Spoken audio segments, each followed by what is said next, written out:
Bulldozer action तेज, अंतिम चरण में दाल मंडी चौड़ीकरण। नमस्कार, रूबरू देख रहे हैं, मैं हूं आपके साथ शिवानी रतूर। उत्तर प्रदेश में बुलडोजर की गरज एक बार फिर साफ संदेश दे रही है। अतिक्रमण की कोई जगह नहीं। योगी सरकार का अतिक्रमण मुक्त अभियान पूरे जोरों पर है। चाहे कोई कितने भी बड़े पद पर हो, चाहे किसी भी पार्टी या समुदाय से जुड़ा हो, विकास की राह में कोई बाधा बर्दाश्त नहीं की जाएगी।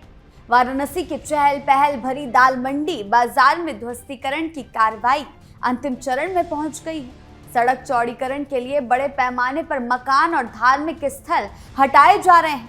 मस्जिद प्रबंधन खुद इस कार्रवाई में सहयोग कर रहा है। स्थानीय विरोध के बावजूद प्रशासन अड़ा हुआ है। रामपुर में आजम खान से जुड़ी जौहर यूनिवर्सिटी पर भी बुलडोजर की तलवार लटक रही है, लेकिन फिलहाल के लिए अंतरिम रोक लगी है। वहीं बेतिया के मीना बाजार और छोटा रमना में भारी पुलिस बल के साथ अतिक्रमण हटाने की कार्रवाई चल रही है। दुकानदारों का विरोध है, लेकिन प्रशासन का रुख बिल्कुल साफ है। सड़क चौड़ीकरण और विकास का काम हर हाल में पूरा होगा। योगी सरकार बार बार ये साबित कर रही है कि कानून सबके लिए एक जैसा है, कोई छूट नहीं है। अतिक्रमण हटाओ, विकास कराओ, ये सिर्फ नारा नहीं, हकीकत बन चुका है। चाहे कोई कितना ही प्रभावशाली क्यों ना हो, अतिक्रमण के खिलाफ योगी सरकार की कार्रवाई लगातार जारी रहेगी। उत्तर प्रदेश बदल रहा है। साफ सुथरी सड़कें, बेहतर यातायात और आधुनिक इंफ्रास्ट्रक्चर की नई तस्वीर बन रही है। क्या कुछ चल रहा है जगह जगह पर बुलडोजर एक्शन के तहत, आइए जानते हैं विस्तार से। 6 मस्जिदों पर ध्वस्तीकरण कार्रवाई। 170 से ज्यादा मकान पहले ही ध्वस्त। वाराणसी के चर्चित दाल मंडी बाजार में ध्वस्तीकरण की कार्रवाई अंतिम चरण में है। इस दाल मंडी को करीब 17.5 मीटर चौड़ा किया जाएगा और इसीलिए 180 से ज्यादा मकान और 6 मस्जिद को चिन्हित किया गया। इन सब में से एक वाराणसी के दाल मंडी स्थित लंगड़ा हाफिज मस्जिद का नाम भी शामिल है और उस पर भी अब हथौड़ा चलता नजर आ रहा है। इससे पहले 170 से ज्यादा मकान को ध्वस्त किया जा चुका है। इसी दौरान ध्वस्तीकरण के लिए चिन्हित 6 मस्जिद में एक लंगड़ा हाफिज मस्जिद पर भी हथौड़ा चलता हुआ नजर आया। इस दौरान स्थानीय लोगों ने मीडिया कवरेज के लिए भी आपत्ति जताई। इस पर उनकी मीडिया कर्मियों से बहस भी हुई, लेकिन इस बीच वहां मौजूद सुरक्षा कर्मियां बीच बचाव के लिए पहुंचे। इसके बाद स्थिति जल्द सामान्य हो गई। मस्जिद कमेटी द्वारा मस्जिद के बाहरी हिस्से को ध्वस्त किया जा रहा था। जानकारी के अनुसार वाराणसी के प्रसिद्ध दाल मंडी में सड़क चौड़ीकरण अभियान के तहत ध्वस्तीकरण कार्रवाई का अंतिम चरण है काम है और संभवतः दिवाली तक इस पूरे प्रोजेक्ट को पूरा कर लिया जाएगा। स्थानीय लोगों ने निरंतर दाल मंडी के चौड़ीकरण का विरोध जताया है। उनका कहना था कि इससे हजारों लोगों का रोजगार प्रभावित हो रहा है। दरअसल पूर्वांचल में व्यापार का प्रमुख केंद्र माने जाने वाले वाराणसी के दाल मंडी की गलियों को चौड़ा करके काशी विश्वनाथ मंदिर जाने के लिए श्रद्धालुओं के मार्ग प्रदान करने के लिए भी प्रस्तावित है। इसी अभियान के तहत करीब 185 मकान और धार्मिक स्थल चुने गए हैं। PWD की तरफ से सड़क चौड़ीकरण अभियान के तहत करीब 170 से ज्यादा मकान अब तक विभाग की तरफ से ध्वस्त किए जा चुके हैं। वाराणसी की दाल मंडी में ध्वस्तीकरण की कार्रवाई यूं ही जारी है। 6 धार्मिक स्थलों में से 5 एक साथ जमींदोज कर दिए गए थे। इससे पहले आपको बता दें, सुबह सुबह ये कार्रवाई पिछले दिनों शुरू की गई थी। प्रक्रिया के बाद एक एक करके 5 मस्जिदों पर कार्रवाई हुई थी। बड़ी बात यह है कि मस्जिद के ध्वस्तीकरण की प्रक्रिया मस्जिद प्रबंधन खुद करवा रहा है। दाल मंडी के 6 मस्जिदों की रजिस्ट्री के बाद पिछले दिनों ध्वस्तीकरण की कार्रवाई शुरू हुई। सबसे पहले करीमुल्ला मस्जिद में कार्रवाई शुरू की गई और इसके बाद एक एक करके सभी मस्जिदों में कार्रवाई हुई। दाल मंडी में 6 मस्जिद चुने गए थे। इनमें से अब 6 के 6 मस्जिदों को तोड़ दिया गया है। लंगड़ा हाफिज मस्जिद, मिर्जा करीमुल्ला बैग मस्जिद, संगमरमर मस्जिद, अली रजा खान मस्जिद, निसारन मस्जिद, रंगीले शाह मस्जिद, ये उन 6 मस्जिदों के नाम हैं। इन मस्जिदों पर अब कार्रवाई हो चुकी है। ये दाल मंडी चौड़ीकरण के रास्ते में बड़ा अड़चन कहा जाता था, लेकिन प्रशासन के बातचीत के साथ ये रास्ता अब साफ हो गया है। इन मस्जिदों के टूटने के बाद अब दाल मंडी में कुल 181 मकान और 6 मस्जिदें शामिल हैं। दाल मंडी के अंतिम छोर पर मौजूद बची हुई अंतिम मस्जिद लंगड़ा हाफिज पर भी कार्रवाई हो चुकी है। इस मस्जिद की भी लिखा पढ़ी हो चुकी है और इस पर भी अब बुलडोजर चल चुका है।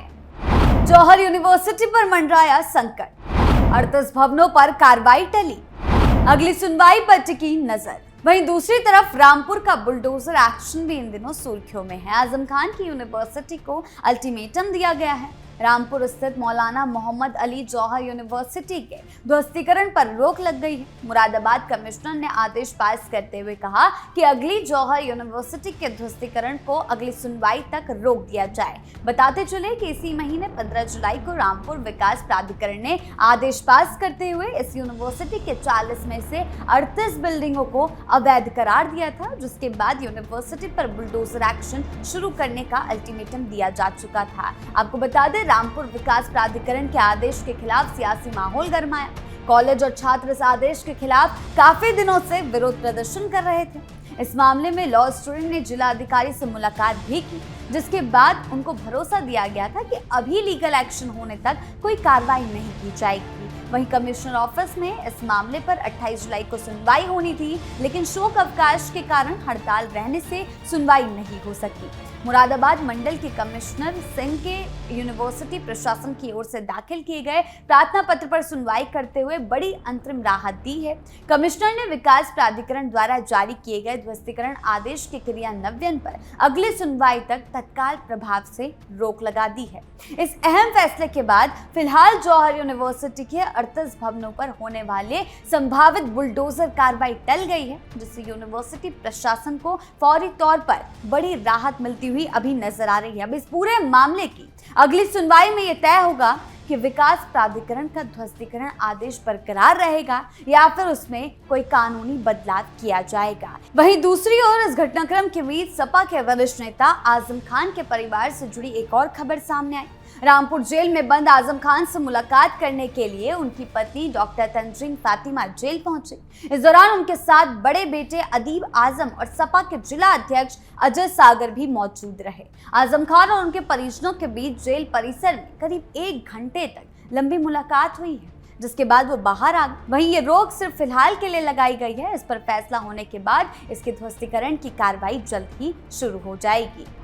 बेतिया में अतिक्रमण हटाओ अभियान, मीना बाजार में व्यापारियों का विरोध। वहीं बेतिया में भी प्रशासन ने मीना बाजार और छोटा रमना में अतिक्रमण के खिलाफ बड़ी कार्रवाई शुरू की। एसडीएम भारी पुलिस बल और बुलडोजर के साथ मौके पर पहुंचे, जिससे अफरा तफरी का माहौल बन गया। दुकानदारों ने विरोध प्रदर्शन करते हुए दुकानें बंद कर दी। बेतिया के मीना बाजार और छोटा रमना में अतिक्रमण हटाने को लेकर प्रशासन ने कार्रवाई शुरू कर दी है। सदर एसडीएम भारी पुलिस बल के साथ वहां पर मौजूद रहे। लगातार प्रशासनिक टीम के पहुंचते ही पूरे इलाके में जिस तरह का माहौल बन गया, उससे ये साफ है कि कार्रवाई के विरोध में बड़ी संख्या में व्यवसायियों ने अपनी दुकानों को बंद करना शुरू कर दिया है, जिसके बाद माहौल और खराब हो चुका है। इस बीच एसडीएम ने साफ शब्दों में कहा कि दुकानें तो टूटेंगी, सड़क चौड़ीकरण और नाला निर्माण का काम हर हाल में होकर रहेगा। सुबह सुबह प्रशासन की टीम बुलडोजर और पुलिस बल और दंड अधिकारियों के साथ मीना बाजार पहुंची। कार्रवाई की सूचना मिलते ही दुकानदारों ने दुकानें बंद करके विरोध जताया। पूरे इलाके को पुलिस छावनी में तब्दील कर दिया गया। बड़ी संख्या में पुलिसकर्मी, महिला जवान वहां पर तैनात किए गए। धरने पर बैठे लोगों से बातचीत करते हुए सदर एसडीएम ने कहा है कि यह अभियान किसी भी व्यक्ति विशेष के खिलाफ नहीं है। उन्होंने बताया है कि पथरी घाट से बरबत सेना तक प्रस्तावित सड़क चौड़ीकरण और नाला निर्माण के काम सालों से अतिक्रमण के कारण काम को प्रभावित कर रहा है। शहर में जाम और जल जमाव की समस्या को देखते हुए अतिक्रमण हटाना जरूरी है। प्रशासन से व्यवसायियों ने सीधा कहा है कि वो कई दशकों से यहाँ कारोबार कर रहे हैं। उनका दावा है कि दुकानों की बंदोबस्ती खास महल के तहत हुई थी और वो नियमित रूप से सरकारी लगान भी जमा करते हैं। उन्होंने प्रशासन से कार्रवाई रोकने और पहले वैकल्पिक व्यवस्था उपलब्ध कराने की मांग की है। एसडीएम ने साफ किया कि जिन दुकानदारों को पहले ही नोटिस जारी किया जा चुका है, उनके खिलाफ नियम अनुसार कार्रवाई की जाएगी। व्यापारियों से कानून व्यवस्था बनाए रखने और प्रशासन का सहयोग करने की अपील की गई है। फिलहाल मीना बाजार और छोटा रमना क्षेत्र में तनावपूर्ण माहौल है। बुलडोजर मौके पर खड़े हैं। प्रशासन की अगली कार्रवाई पर सभी की नजरें बनी हुई है। वहीं व्यवसायी संघ ने आंदोलन जारी रखने की घोषणा की है। प्रशासन और व्यापारियों के बीच बातचीत का दौर भी लगातार जारी है। फिलहाल उत्तर प्रदेश और आसपास के क्षेत्रों में अतिक्रमण हटाने की कार्रवाइयों को लेकर प्रशासन और प्रभावित पक्षों के बीच अलग अलग स्तर पर कानूनी और प्रशासनिक प्रक्रिया जारी है। वाराणसी की दाल मंडी में सड़क चौड़ीकरण परियोजना अंतिम चरण में है, जबकि रामपुर की जौहर यूनिवर्सिटी मामले में अदालत और प्रशासनिक सुनवाई के बाद ही आगे की दिशा तय होगी। वहीं बेतिया में सड़क चौड़ीकरण और नाला निर्माण को लेकर कार्रवाई के बीच व्यापारियों का विरोध भी जारी है। ऐसे में आने वाले दिनों में इन सभी मामलों पर सबकी नजर बनी रहेगी। प्रशासन का कहना है कि विकास परियोजनाओं को नियम अनुसार पूरा किया जाएगा, जबकि प्रभावित पक्ष लगातार धरने पर बैठने की धमकियां दे रहा है। अब देखना होगा कि आगामी फैसले इन विवादों को किस दिशा में ले जाते हैं। आपकी इन एक्शनों को लेकर क्या राय है, हमें कमेंट सेक्शन में जरूर बताएं। धन्यवाद।